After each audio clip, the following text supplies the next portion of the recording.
So Justin Trudeau enacted the Emergencies Act, and then he unenacted it right away.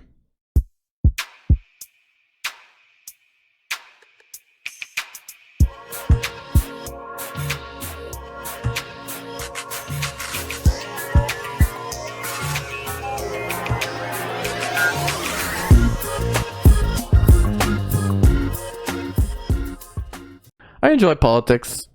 I've been watching for a while, but recently, in the debate in the House of Commons and the Senate, I've been watching after this inaction of the, after this invoking of this Emergency Act. I've been disturbed by what our political leaders are showing in terms of their knowledge and understanding of current events. I want to play for us a video from a member of the New Dictator Party in Churchill, I think is her riding up here, north here. Niki Ashton, one of those legacy politicians, you know, basically saying she got that job because her father was also a politician and people vote for the name over probably the content because that's what they recognize. Anyways, Michael Lee, pull up this video of her talk in the House of Commons. An internationally funded, politically organized, far-right attack on our democracy, threats and intimidation directed at our citizens, is we have a choice as a country between a path of a far-right driven agenda, and not everyone who is part of what is happening is a right-wing extremist, but far too many are. Let's be clear, what is happening is being driven by the same far-right agenda that led to the attack on the Capitol building in the US that was fomented by Donald Trump. The same far-right agenda that has been raising its ugly head in Europe, Brazil, and many other countries. The same agenda that we have seen here in Canada about the threat of this far-right agenda to Canada. Legitimate protest and what isn't. This occupation has been fundamentally different. It has targeted not only our institutions, but our citizens as well, with racist, misogynist, homophobic, and transphobic abuse, driven by the view of what is a legitimate protest. This is not accidental. It is a part of the strategy. It's like Donald Trump, a billionaire, talking about being a friend of workers. This is an occupation led by white supremacists. We saw swastikas, Confederate flags, and other symbols of hate and the far right, engaging in racist, homophobic, transphobic, and misogynistic attacks on residents. He called out the symbols of the far right, which was the right thing to do, but waited far too long to call out the reality of the agenda itself. What we have seen is Trump-style far-right rhetoric, condoning, even supporting what is happening. Disturbing references reminiscent of Trump's good people on both sides rhetoric, something that has been seen as a symbol of white supremacy in Trump's far-right rhetoric. A party whose heir apparent to the leadership openly supports what is happening. What is really appalling is how the Conservatives are ignoring what is happening just outside Parliament. The racist, homophobic, transphobic, misogynist abuse we've all heard about. Conservative MPs that have fueled this occupation rooted in white supremacy, targeting citizens, the press, and pursuing the overthrow of our institutions. We cannot ignore this internationally funded, politically organized, far-right attack on our democracy. The agenda is racist, homophobic, and misogynist to begin with. It's not about the freedom to be racist, homophobic, and misogynist, particularly white privilege. It's the privilege to impose an all-right, foreign-funded attack on our... So, there's a lot to be said there in that comments that she threw out, and I've written down some points, but I want to actually throw to Michael Lee and get his opinion on what he just heard and how much of that he actually understood from all that discussion. But Michael Lee, what did you hear from Niki Ashton there? Honestly, man, I ain't even meant to unpack all that. That was a lot. Where did she get all of that from? I have not heard most of that anywhere. And I mean, she kept going on and on about this what was it? Right-wing, extreme right-wing agenda? Did she ever far-right agenda. Did she ever really explain what it was? No. And just, I was waiting for her to actually explain it, and then she started throwing around misogynist and racist a bunch, which I'm so I think the confused. prime minister was calling people misogynists, but I don't really know what to say about any of that other than she found a moment to make a big speech that sounded impressive, but was not grounded in any reality that I have seen. Yeah. I myself saw that and thought to myself, after, like you said, when she said far right so many times, I said, what the heck does she even mean by far right? I've been hearing this term so much in the media. No one is clearly defining what that even is. So I took the time to actually try to look up what that is, and it gets you down the political spectrum of understanding what right and left views are.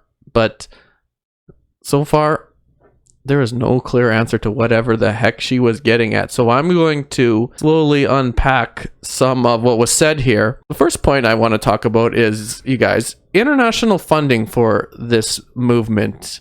Is it wrong for other people in other countries who support a cause to donate to it? Are you guys wrong to donate to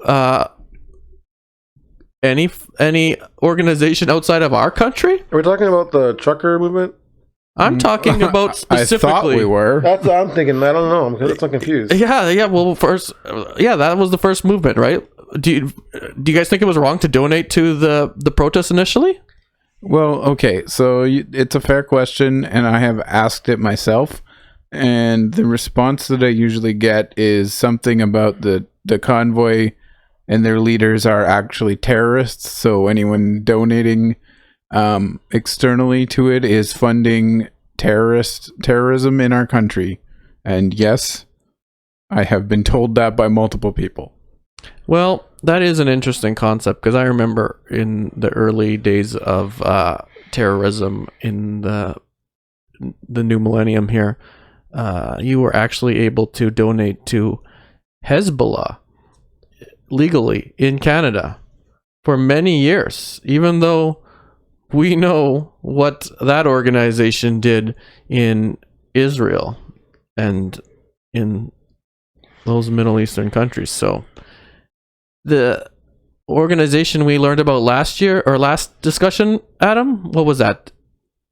That financial institution? FinTrack. FinTrack has all the tools necessary to determine whether or not something is terrorism or not, and terrorism financing. And even they were adverse to saying that this was actual terrorism. This was simply a registered political movement at the time. Yes, and I mean, I've read in a couple different locations, credibility being what it is, but you know, somewhere around, I believe, 55% of the funding that was received came from within Canada. So, and a large portion of the rest came from the U.S. It is, yeah. There are some funny numbers depending on how you look at it, depending if it's actual monetary value or specific donations. But it is a large amount of money did come from outside of the country. But is that really a problem? Greenpeace has financed organizations here in Canada, and they're an outside corporation, and as well as other environmental groups have financed movements and protests in Canada previously.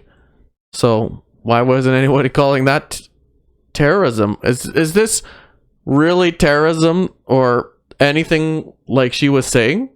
Michael Lee, do you think that this was anywhere near justifying some sort of condemnation on their finances in terms of the violence that you've seen? My opinion varies so differently from you guys in this whole thing. That's good. I think she's right when she said that it should never have come to this point. The blockade, or what do you want to call it, that's what I'm talking about, right? Because, I'm sorry, there's so many different ones we can be talking about here. You can pick anything she said and just elaborate your thoughts on it. She literally, like, they were literally given, how long of a warning us to, get out of there peacefully, all that kind of stuff. And they stood their ground and said that they're not leaving until, they get the change they're looking for, the change they need. And then it just became chaos. That's a fair point you make. I mean, it's a little exaggerated, I think, to the point where I mean, the point I'm making here is the funding initially. I get your point. What you're saying. If protesters, like any protesters that have been arrested, if they want to stand their ground to the point where the riot police show up and arrest them, then I'm okay with that, as long as they do it peacefully. And if they don't do it peacefully, then they might use some form of level of aggression that's just a step higher than whatever the protesters are using. I'm okay with that. But what I'm saying right now is, people funded the GoFundMe and the Give Send Go crowdfunding organizations to support this movement because they believed in it in a form of protest. Should those people be worried right now, or have been worried for their bank accounts to be frozen when the Emergencies Act took effect? Are you talking about the people who donated? Yeah. I don't know why they would freeze their accounts for donating to it. That part I don't quite understand. Well, they would freeze their accounts because essentially it's assumed that by donating to it, you're supporting it, and it's against what the government wants, so they freeze your account. That to me doesn't make any sense. Not at all. There are reports that about 260 accounts have been frozen, from individual accounts to corporate accounts. Now, I don't know how much that's going to take effect with the revocation of the Emergencies Act, but I just want to point to this issue in terms of what protesting really is, because she made a point here. What is legitimate protest? Can we categorize this protest as not being legitimate? Well, you can when you throw in all this the rhetoric about it being hate and what did she say? Misogyny and homophobic, transphobic. Yeah, I mean, all unsubstantiated claims. She just said that a whole bunch and then didn't really back it up. She said it 4 times. Yeah. So, I mean, I guess when you, like, if all of that is going on, or if you're able to convince all of that's going on, then I guess it's not legitimate if that's actually happening. Michael Lee, I want to ask you, though, because, I mean, I hope you disagree with us, or at least are open in this conversation, but we've all seen protests across Canada. Is it wrong to protest these mandates? Why can't people protest? Shouldn't that be a freedom in Canada to do? For sure. You should be able to stand up for what you believe in and protest peacefully. I 100% agree with that. And at any time, how often did you see this protest as not being peaceful? To me, I saw it not being peaceful when they were doing the whole horn honking thing, just all hours of the night. I felt that was just being, I don't know if I should say evasive, or just they were just literally trying to piss people off. I'm not too sure which way they're trying to go with it. But it's like, we're here and we're not leaving, and it's like, we know you were coming, we understand that, but why sit there in the middle of downtown and you let your horns go off? Did you actually see videos of them honking all night long? There was videos of them honking, yes. No, all night long. Well, unless you get a live stream. There's lots of live streams on YouTube. Allegedly, we were told that did happen. And I know I've heard both stories from people that have gone to Ottawa and were live streaming. There were some people that said that they were honking all night long, and there was some people that said no, they stopped by 10 o'clock, and it didn't start up until after 8 o'clock because that was the noise hours. So didn't that get implemented afterwards though? No, these are people that said initially that the Ottawa residents that were interviewed. So I don't know exactly what to believe, and regardless of that point, I do think that the noise is a quite a nuisance and an agitation. I wouldn't say that's not peaceful though. I mean, it's a extreme agitation, but so is a lot of forms. Okay. Well, why block the Ambassador Bridge? Why go and block a main throughway for the most important, products that we need, whether it be for cars, for the grocery stores, whatever it is going through that thoroughfare, what do you want to call it? Why block that? Yeah, that's a good question, and I'm glad you brought that up because I do have some information on that. I compare this protest to the Wet'suwet'en land issue that they had previously with the rail blockades. You know, at that point, I was sympathetic to the what's the word? The sovereignty of the indigenous communities and the lack of full government not regulation, but the proper government authorities in those matters to determine how to get that pipeline built. So I understood that having the pipeline is good for a lot of Canadians and the economy, and they were blockading initially one area, and we saw something called solidarity protests at the time. That was other indigenous communities blocking more rail lines and other roads and stuff. Like, it's not too indifferent from what we've seen here. This was stated to be a protest at Ottawa, the Freedom Convoy 2022. That's what this was. Those blockades, like you were saying, were actually stated by the organizers as being separate events, not part of this initial thing. They're, in a sense, solidarity protests that occurred outside of the main protest at Ottawa. And to that point, both times, in 2020 when the blockades occurred, and in and now recently when the blockades occurred on the bridges, you know what happened? Canadians were polled, and you know what what amount of the population said that blockading the railways were wrong, and what part of the population said blockading the borders and bridges was wrong? Can you guess what were the numbers in each case? I can imagine they were quite similar. They were almost identical. 60% of people polled agreed that blockading anything was incorrect. And I agree with that notion. I do not think that that is legal protest, blockading someone's livelihood like that. That is a different situation, you know? But not only were they blockading the transportation route, they're blockading the entire downtown of Ottawa.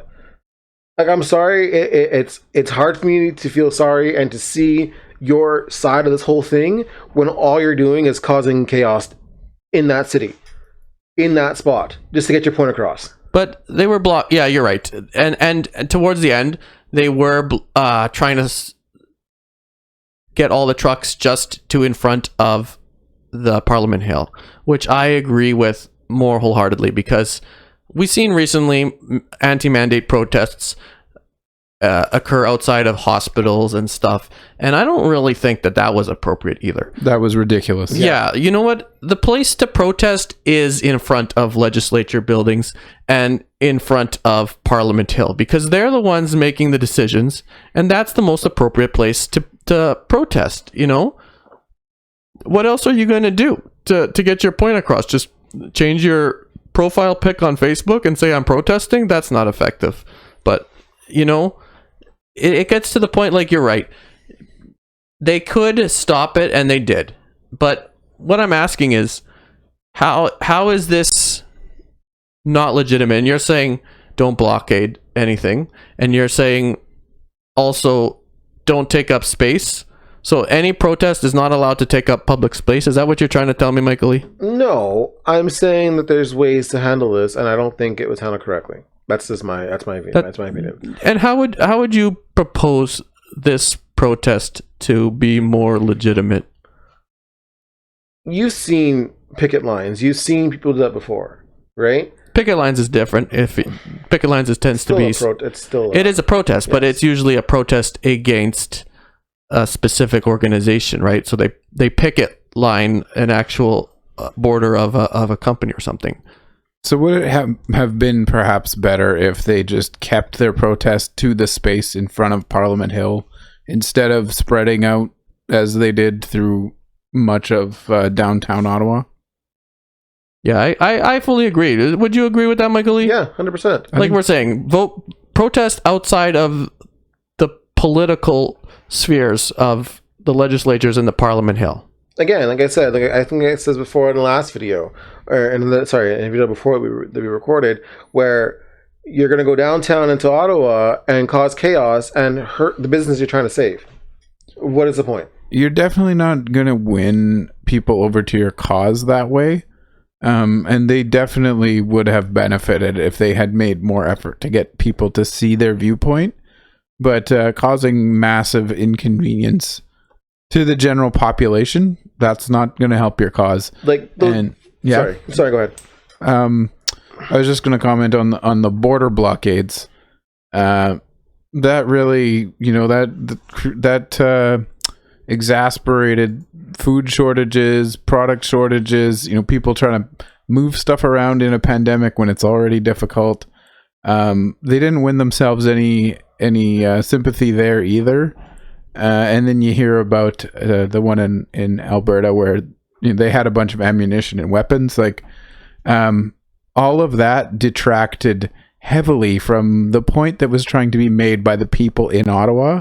It didn't help, and it didn't help the general public to see the protesters' view. I think it all worked very strongly against the protest. Like, Josh, tell me, you've seen some of these protesters, you've seen how some of them act, you've seen videos online of how some of them have literally berated people in the middle of the streets.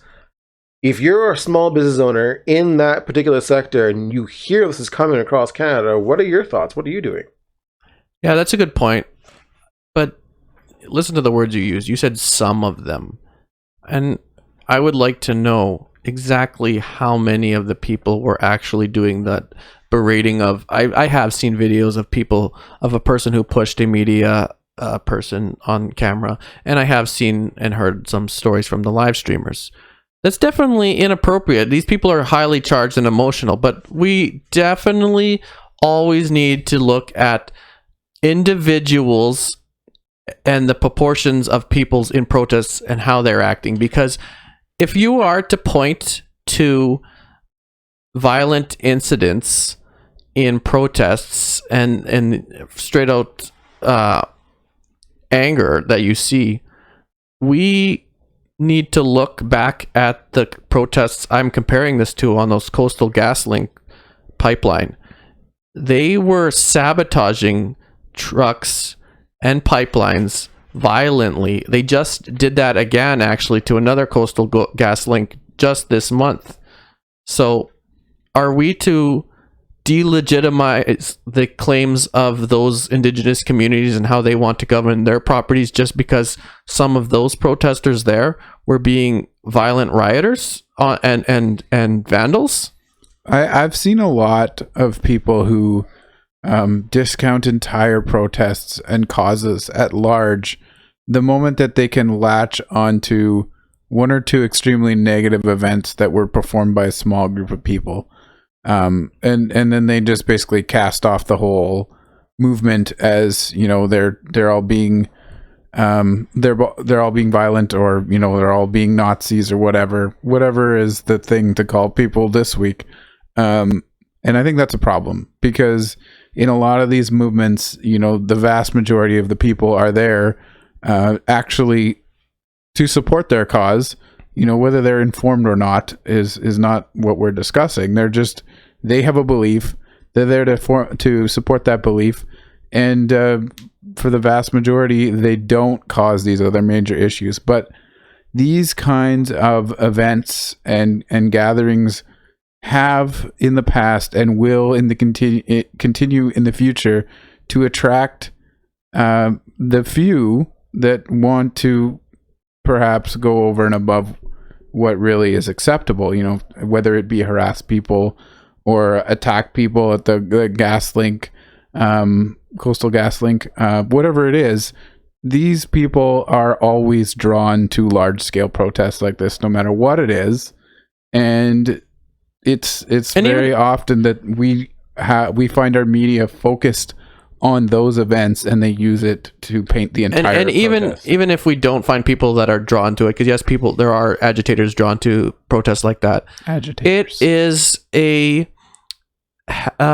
emotionally charged situation, and sometimes people overreact, and we have to accept that humans will overreact in certain circumstances, and you need to accept responsibility if you do something like that.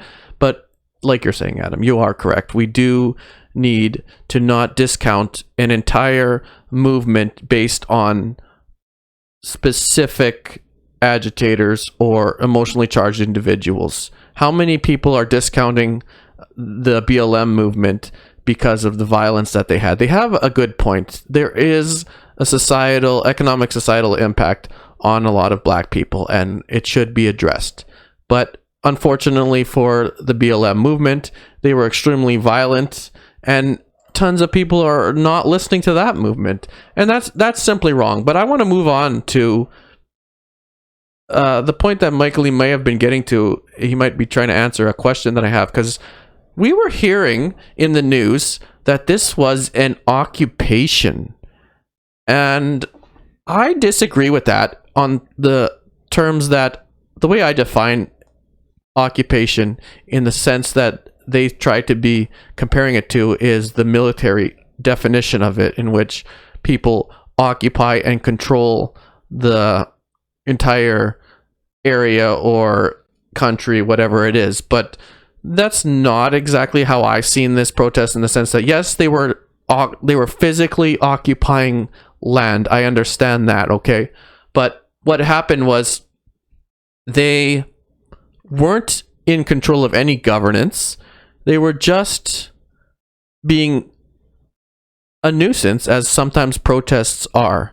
Do you guys agree with calling these people occupiers, like Niki Ashton was using the term? I would say, in the case of an occupation, you would probably see the occupying group controlling, for example, who comes and goes, who can enter the area, perhaps setting out rules of what you can do while you're in there. I definitely didn't hear of any of that going on. So like Chaz. Like Chaz, yeah. And Chop, it was called at one point. Yeah, so Seattle. This just seemed like a bunch of people who were getting together, and they were there, and they were protesting, and they milled about, and they were in the way, and they made a lot of noise, but they weren't really preventing people from entering and leaving the area, as far as I know. Except for people that felt that they were unsafe there, but that was... Well, that's different. That's a feeling. That's not, they're saying, you better not come here or something bad will happen to you. They just saw a large group of people that maybe they didn't agree with, and they were a little worried about it. And frankly, who would blame them? Well, they were racists, and they were transphobic, and they were homophobic, and they were misogynist. Do you guys actually buy into all those lines that she clearly used multiple times, specifically to incite these emotions of people listening to her that buy into that? Do you guys, is that what you saw at these events? I would say that there probably were people among the masses that held questionable viewpoints such as those, downright wrong viewpoints. But do I think that was the point of the whole movement and an underlying motivation of the movement? No, I don't. What do you think, Michael Lee?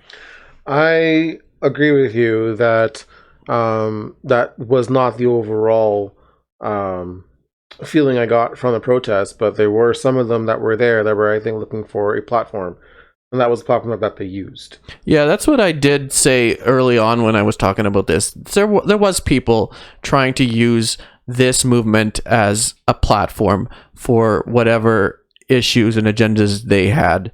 Like I was talking previously about the Indigenous woman and her views, trying to bring about her little anarchy views, and that could have been organized a lot better to make this a more legitimate protest, as they like to say.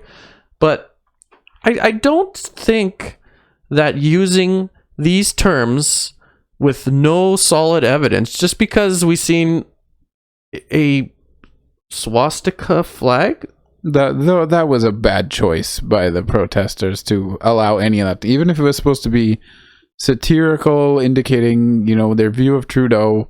fine, but don't make yourself an easy target like that, because again, you detract from your point. You make something easy for the media and the politicians to latch onto and paint the entire group with.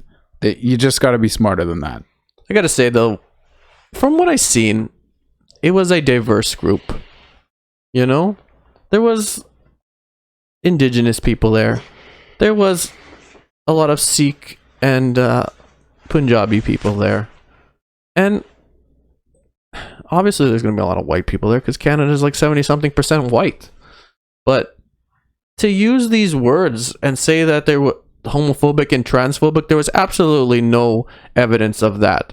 There was actually people there with rainbow flags and other types of flags that I'm not so familiar with, but I know support those movements that they're saying are that the group was against. I just don't know how we can trust someone like Niki Ashton to be saying this stuff and leading being a leader when she's so far removed from what was actually happening, you know?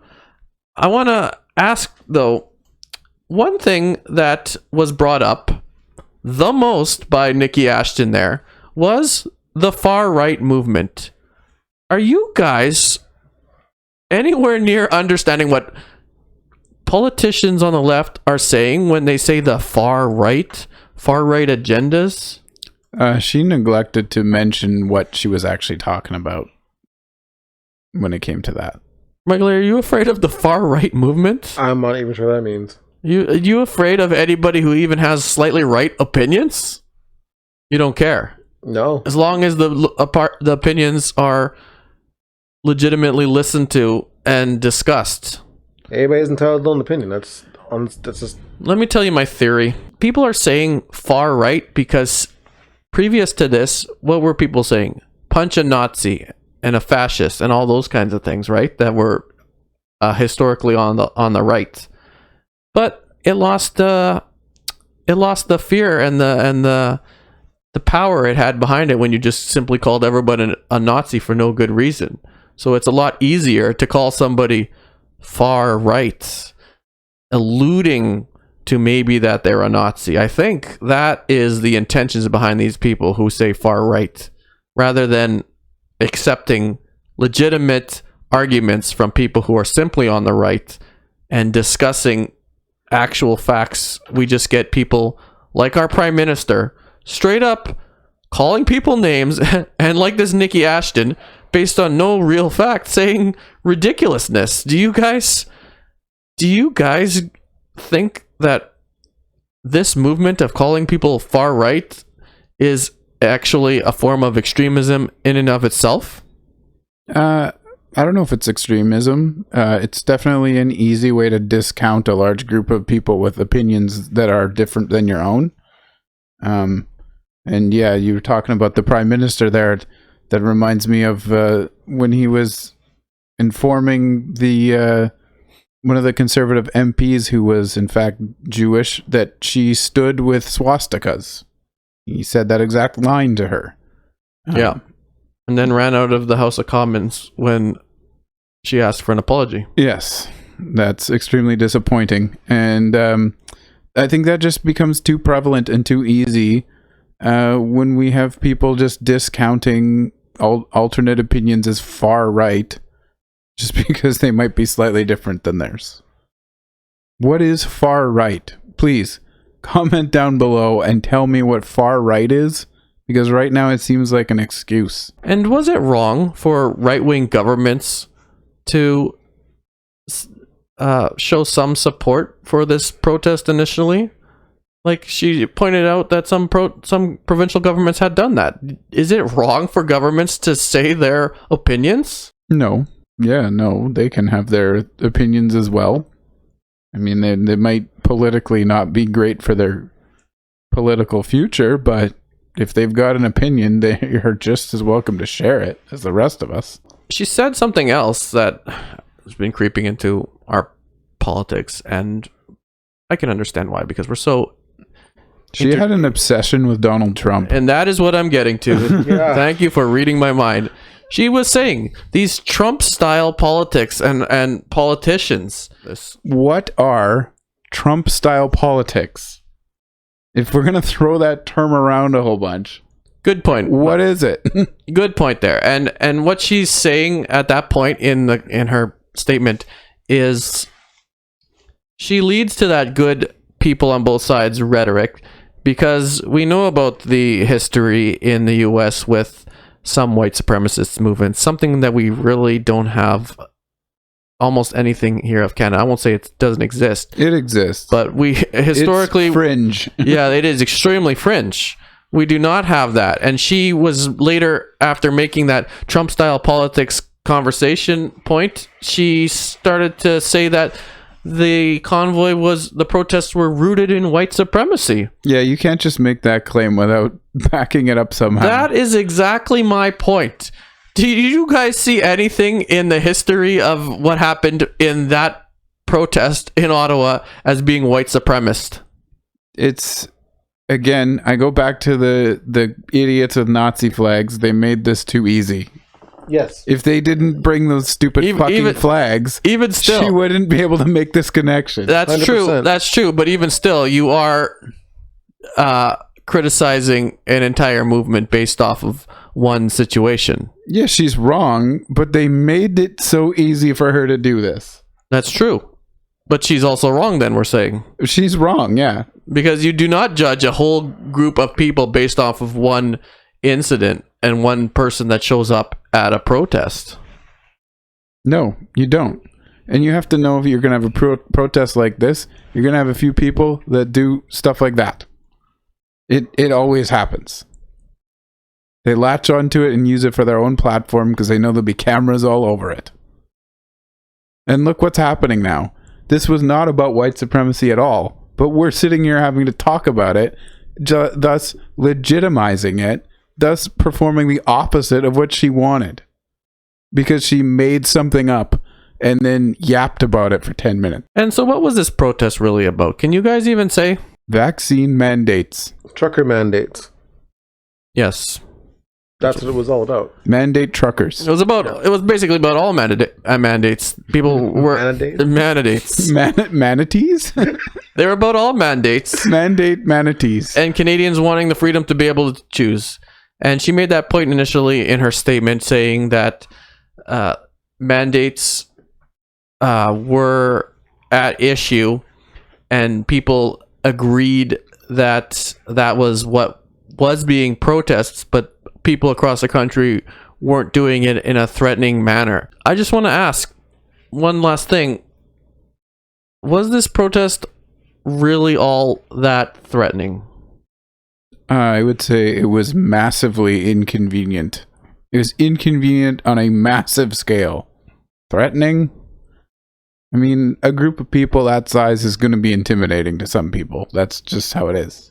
I don't think it was threatening. I don't think it was meant to be threatening, but I think it turned out that way in some places.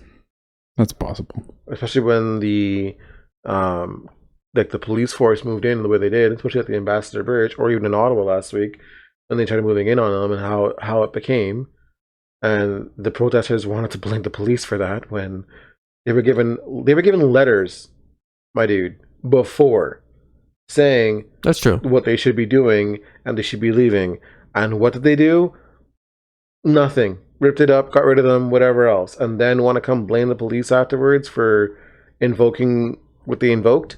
Yeah, the protest did turn into a little bit of, I don't know if I should say belligerency, but it was definitely some form of stubbornness. And at that point, I think the protest should have stepped back and actually legitimized themselves when the policing was cracking down on them and moved their protest to another means, because it gets to the point where you do make your point, and this point has been made, like you're saying, loud and clear, because we do see almost a third of the country agreeing with the protest, and that's no small movement. I think you might have seen more of the country agreeing with the protest if the protest in Ottawa had firmly disassociated themselves from all those border blockades. Because I think a lot more people were pissed about the border blockades. And that's where any of the belligerence really seemed to come from. And like, in my opinion as well, like, I'm sorry, but did you think saying, "Oh, I'm going to sit here until you change the mandates"? Do you think they were really going to do that? I think actually what they wanted was for the government to engage in dialogue with them. And I don't think it's unreasonable for the people of a country to demand that their government speak with them. No, I agree with that. But there were some people who were on the news that were literally saying, "We're not leaving until these mandates are changed." Yeah, so until they've gone away. That is quite. I'm sorry to say it like this, but I feel like you're a kid throwing a temper tantrum at that point. Your mom wants to pick you up and you just go all limp. Like, that's the whole thing. Yeah. Those people definitely were being more extreme. They should have opened up dialogue, like Adam was saying. Yes. And that's the disgrace of our prime minister. He absolutely did not talk to these individuals when, in fact, as I'm comparing this to the blockades that we've seen in 2020.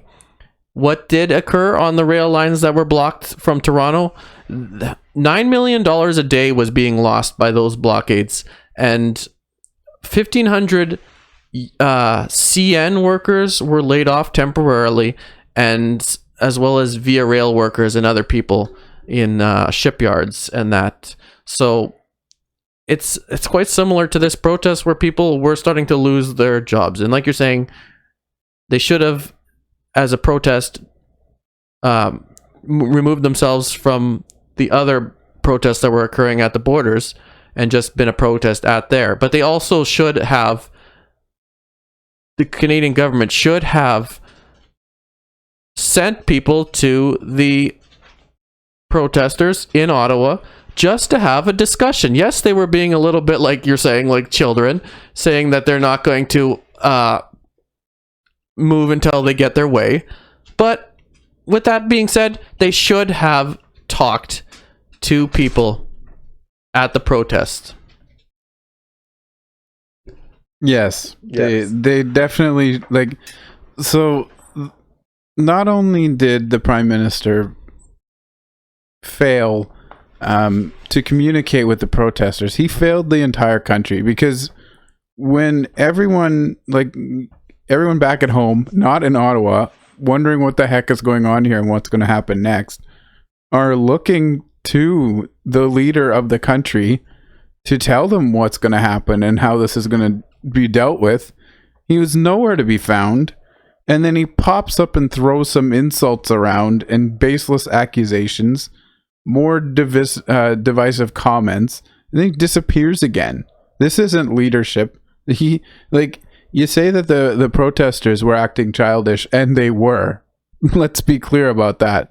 But our leader was also acting like a child, and that's embarrassing on a world stage and a massive failure to every single one of us who are looking to him to let us know how he's going to bring this issue to a conclusion. So much so to the extent that when he couldn't get any resolution, he completely overreacted, invoked a never used law that serious people around the world just criticized them for. And what happened?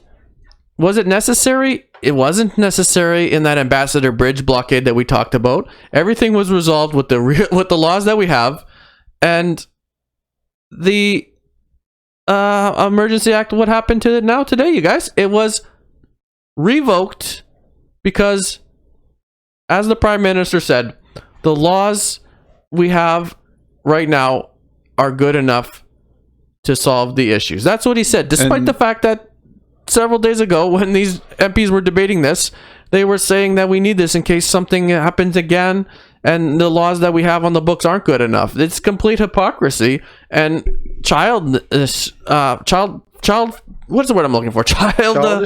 Childishness and immaturity on the part of a lot of those leaders of the protest, on the part of the leader of the frickin' country who should have known better, and all of the stupid new Democrats that supported this that should have known better. Their former leader that started that party, Tommy Douglas, definitely would have not supported this, because in 1970, when the War Measures Act was passed by Pierre Trudeau, he was there and he firmly was against it. That party is an irrelevant, childish supporter of whatever leftist liberal ideas we get. And now we have what? No more emergency act because it's supposedly not needed. It wasn't needed to begin with. Yes, we already had all the laws on the books. It wasn't needed, and we've just become a mockery all around the world. Yeah, this hasn't done our credibility any good. Yeah. All we need are some real politicians that get together and actually have conversations rather than just saying their pieces in the House of Commons and completely ignoring the questions from opposition members like we've shown here, and you guys have commented. They don't work. They just ignore each other and are complete ideologues. And those people, they need to be voted out, and we need to have honest politicians. I know that doesn't exist. It's an oxymoron. But I'm saying next time we go out to vote, actually talk to those people and ask them what their policies are, what you stand for, and how they would act. Because there are some people, and I was surprised at how many good bloc members in the House of Commons were actually asking legitimate discussion points in the debate. They were being highly reasonable, and so were a lot of those conservatives. And I'm not trying to sit here and tout the conservative line that conservatives are. Wouldn't do that. I wouldn't do that. Vote conservative.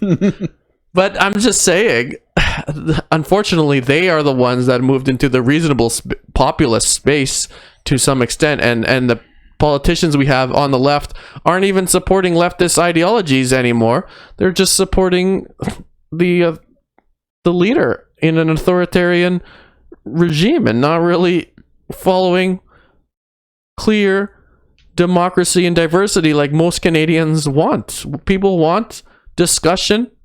People want clean drinking water for our Indigenous communities and inflation to go down so I'm not getting any more of a decrease in my pay. Yeah, people do want those things. Preach.